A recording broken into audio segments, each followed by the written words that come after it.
Hello students, welcome to Legacy IAS Academy. In today's video, we are continuing the series of landform development, a very important topic and chapter in the geography. And we are going to discuss today about the erosional landform that develops in the Karst region, or also we can say in the limestone region or the dolomite region. So first of all, if we try to understand the origin of the word karst, it has been taken from the Yugoslavian term kras, which basically in English translates into bare stony ground. Yugoslavia was a former country that has disintegrated into several countries such as Serbia, Montenegro, Bosnia, and all this somewhere in the 1990s. And it is in this region we have large scale development of the karst topography, and that is why the word is called as karst. So generally it is the term that is used to describe such landscapes that have been formed by the chemical weathering process, most commonly the solution process. And after the solution, which is mainly controlled by the movement of the groundwater or the flow of the river streams, we have development of the karst topography. Generally, such topography or such features develop in those areas where the limestone rocks have at least 70% of calcium carbonate. So generally, if we talk about karst term is used for limestone region, but in the modern sense, in the modern geomorphology, now this has become a much more broader term and is used to refer to any such landscape that is formed due to dissolution of the underlying bedrock. So thus, karst earlier was only limited to limestone topography, but now it encompasses a large variety of region where the erosional landform has developed as a result of the dissolution of the bedrock. So if you look at the map of world, we can clearly see that there is not a single continent where we cannot find karst topography or karst landform. Even in India, in the central part, such as Vindhya and Satpura ranges, in some part of Eastern Ghats, and in the Meghalayan region, we have large scale development of the karst topography or limestone topography. However, the most unique type of karst topography we see developing in the China, the term of karst rocks, the karst stones, and also in the Southeast Asian region. Now the question comes that what are the factors that affect the karst process or development of landform over the limestone regions? So 4 or 5 major factors are there. The first important factor is how soluble is the bedrock. And as we discussed, limestone is the most appropriate or suitable topography, suitable rock on which karst kind of topography can develop. However, it also depends on what is the percentage of calcite, that is what is the percentage of calcium carbonate. Depending on that, we can have much better dissolution. If calcium carbonate percentage is higher, the rate of dissolution will be higher, the extent of dissolution and solution will be higher, and thus the probability of development of the large scale or full scale karst topography will be quite high. Second, it also depends on the climate. What is the temperature of that particular region? What is the moisture that is present in that particular region? Because we just have discussed, the karst topography is largely carved by the movement of the water. So if moisture content is very less, rainfall will be very less, and if rainfall is very less, again, even if the calcite percent is quite higher, karst topography might not develop in the arid region. The third is what is the structure of limestone. If there is a large number of joints, fractures, and the limestone is very porous in nature, then it facilitates the development of karst topography. Fourth is the extent or amount of vegetation and non-carbonate geology, such as what is the acidity of the groundwater that is present in that area. Because more the acidity of the groundwater, higher is the probability of it causing the dissolution and solution. And last but not least, the atmospheric carbon dioxide also plays a very important role, because the amount of carbon dioxide in the atmosphere affect the solubility of carbonate. So let us try to understand this in more detail, that how the movement of water or how the rainwater or groundwater creates karst topography. So simple logic is there.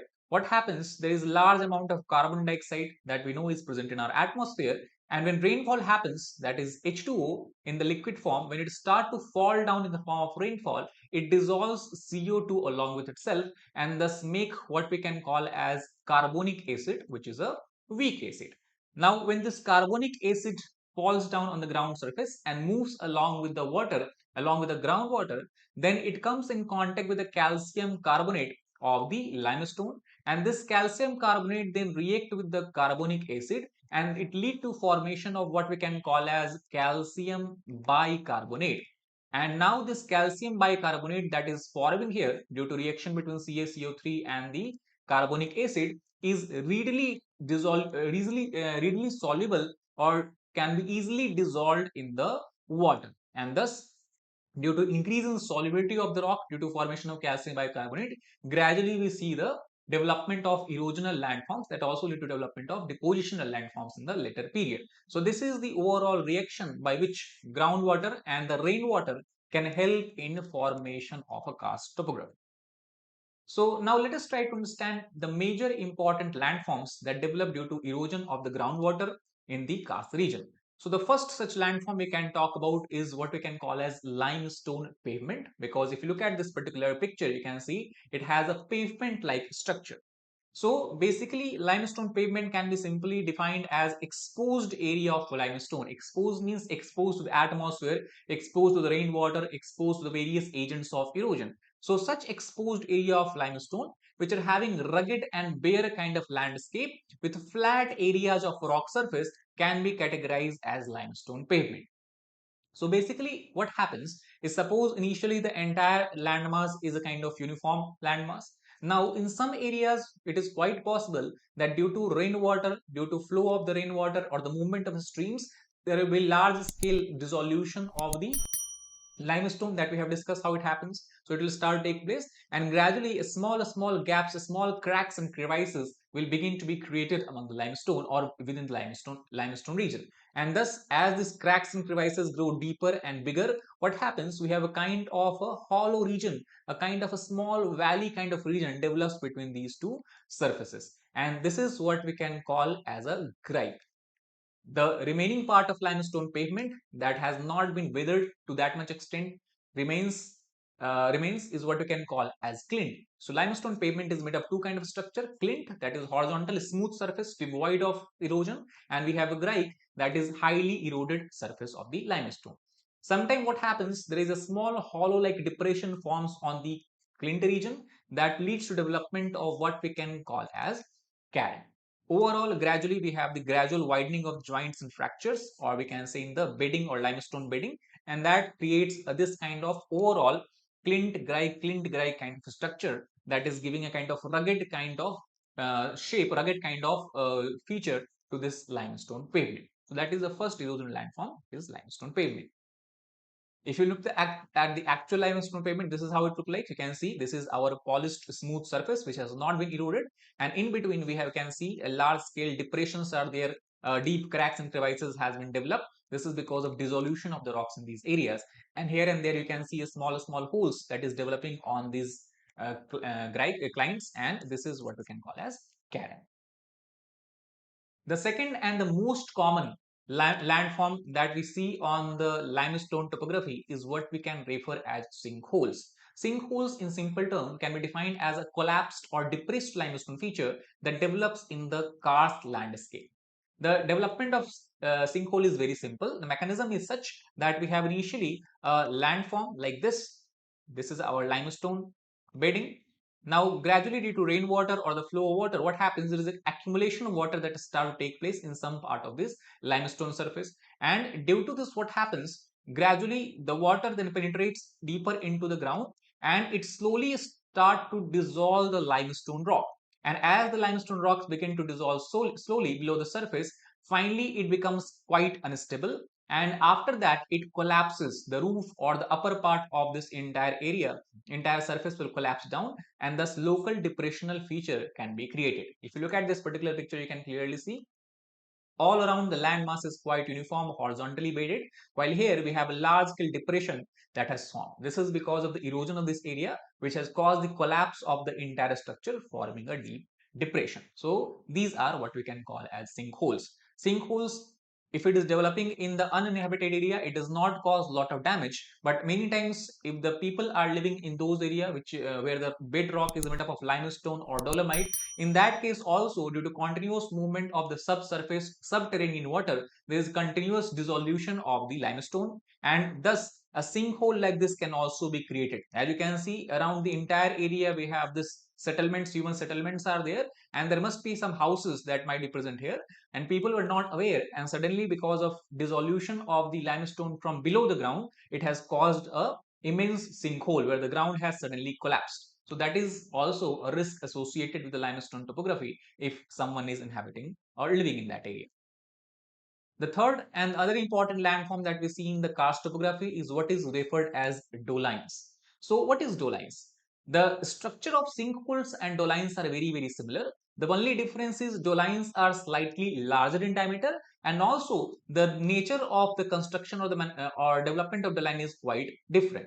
For example, the sinkholes mainly develop due to the dissolution of the rocks, and thus a depression is created.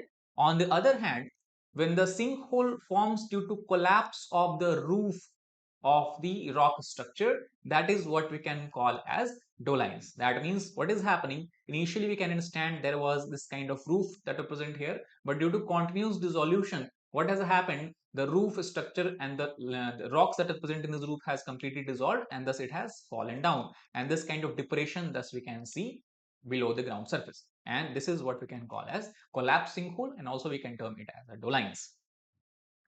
Another interesting landform that we see is what we can call as Uwalas. Uwalas are again very, very simple. It is nothing new. We have already discussed about sinkholes.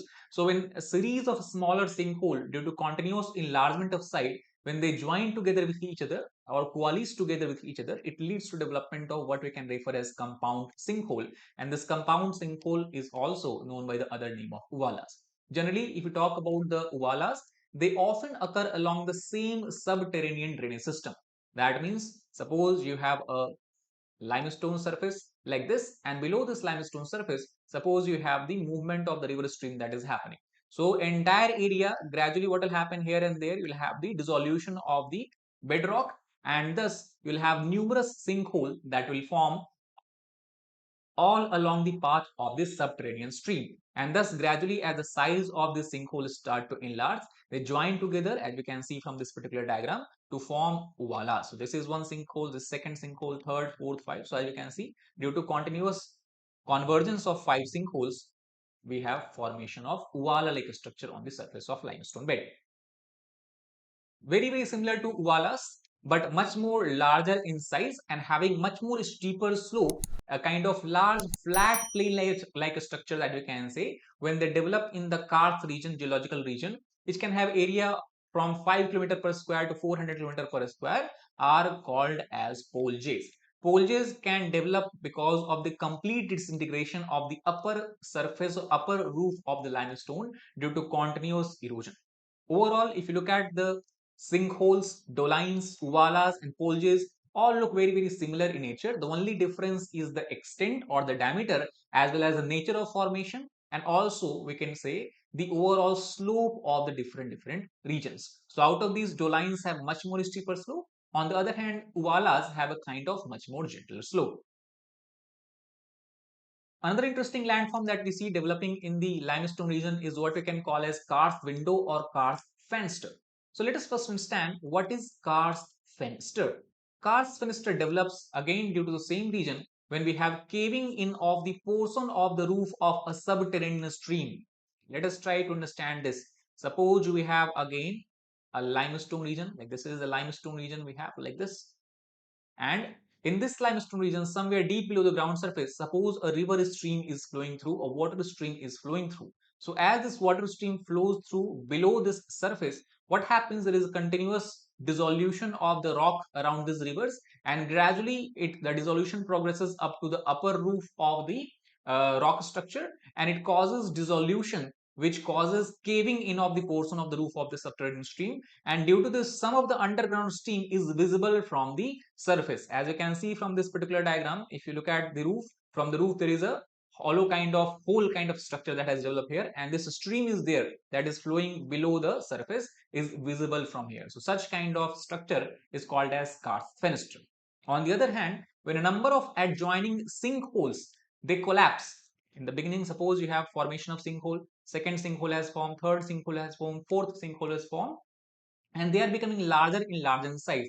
Gradually, if the dissolution continues for a longer period of time, what will happen? The entire bottom of the sinkhole can disintegrate due to after dissolution with the water, and thus they form an open broad area called as a karst window. So karst fenster, karst window, in the structure wise they will look very, very similar in nature. Only difference is the way how these are formed.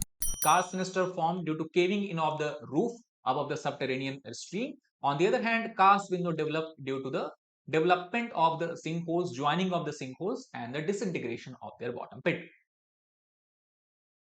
The most interesting karst landform that we can see in the Southeast Asia region, such as Southeast China and Vietnam, and also in some part of Puerto Rico, Western Cuba, is what we can call as karst tower.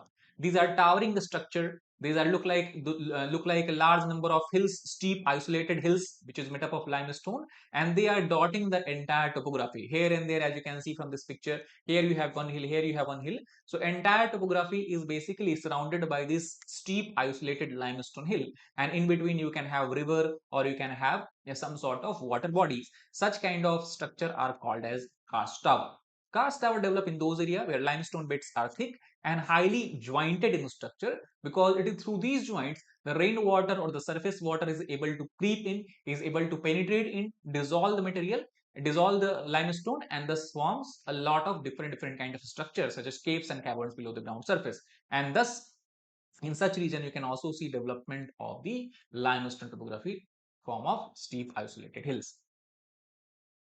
The last erosional landform which we have talked about are the caves and caverns that are hidden below from the ground surface because they are located deep below the ground surface.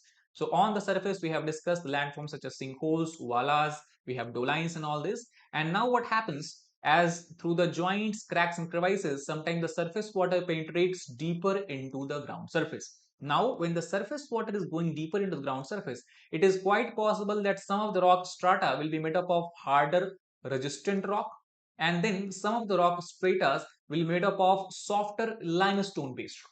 So as we have discussed that it is a limestone based rock which will be dissolved by the rainwater or by any surface water. So there is a kind of, we can say, cave and cavern kind of structure that is start to develop here due to continuous dissolution by the carbonation. On the other hand, the surrounding structure which is made up of hard resistant rock, they retain their originality, and thus we can see a kind of crevices which makes a cave and cavern like a structure is developing in this particular region.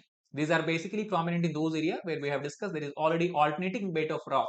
For example, we have harder rocks such as shells, sandstone, quartzite, which are not eroded by the rainwater, and we have limestone or dolomite in between, which are easily eroded, easily dissolved by the rainwater, and thus we have formation of such deeper caves and caverns below the surface. Many times what happens, the water is flowing below the surface through these caves, and suppose you have the sinkhole that is becoming larger and larger in size, and suddenly what will happen, the bottom part of the sinkhole suddenly collapses. Then if you are standing at the top of the surface, from this sinkhole you can easily able to see the stream that is moving in this cave areas. So that is how we have formation of caves and caverns. Few other important points we can note about is limestone area is also studied with appearing and disappearing stream. So what basically happens, suppose this is the upper part of limestone and we have several sinkholes as you can see from this particular diagram. So suppose a surface stream that is moving on the surface, now when it enters into sinkhole, it can simply disappear inside the sinkhole. And as it disappears inside the sinkhole, it will flow in the subterranean region, and again through certain caves and caverns, it can come out in the form of what we can refer as a spring. So here near the sinkhole we have a disappearing stream. Then here near the spring what we can call as we have the appearing stream. So we have sinking streams or disappearing streams, and we have springs where we have appearing stream. So this is how the entire structure of the limestone topography look like, where we have collapsing, here we have uwalas where the entire area has been eroded away, here the flow of the streams in subterranean region, and here we have lots of caves and caverns, which also has a lot of important and interesting landform, which we'll discuss in the next session when we talk about the depositional landforms of the karst topography. So that is all about this particular video. I hope you understood the major landforms, erosional landforms of the karst topography. If you like the video, please hit the like button, share it with your fellow aspirants, as well as subscribe to our channel for more such helpful content. Thank you very much.